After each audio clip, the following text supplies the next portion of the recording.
Long Island کی Nassau County کی نمائندہ اسلامی تنظیم Islamic Center of Long Island کا سالانہ گالا ڈنر اور سائلنٹ آکشن ایونٹ ایک مقامی ہوٹل میں منعقد ہوا۔ تقریب میں سینٹر کے عہدیداران اور پاکستانی اور مسلم کمیونٹیز کے علاوہ اعلیٰ امریکی شخصیات، منتخب نمائندوں اور دیگر عہدیداروں نے بھی شرکت کی۔ تفصیل اس رپورٹ میں دیکھیے۔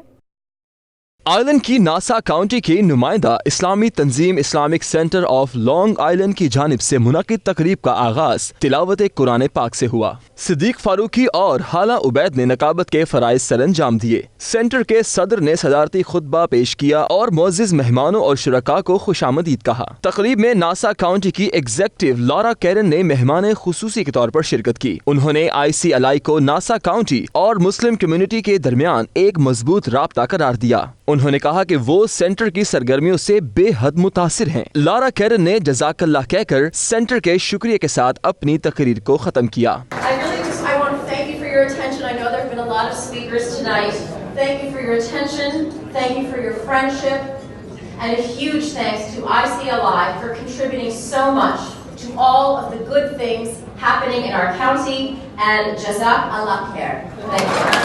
تقریب سے chairperson doctor Asma Chaudhry, Peter کیلارو، الائن فلپس، مسٹر بیلبنی، مفتی فرحان، فرح موزے والا سمیت دیگر نے بھی خطاب کیا۔ اس کے علاوہ مختلف شعبہ ہائے زندگی میں نمایاں خدمات سر انجام دینے والے افراد میں ایوارڈ تقسیم کیے گئے، جن میں ایک 98 سالہ خاتون جوان شیلز مین بھی شامل ہیں۔ تقریب کے دوران خاموش آکشن بھی ہوئی جس میں متعدد اشیاء نیلام کی گئیں، جن کی آمدنی بھی سینٹر کو دی گئی۔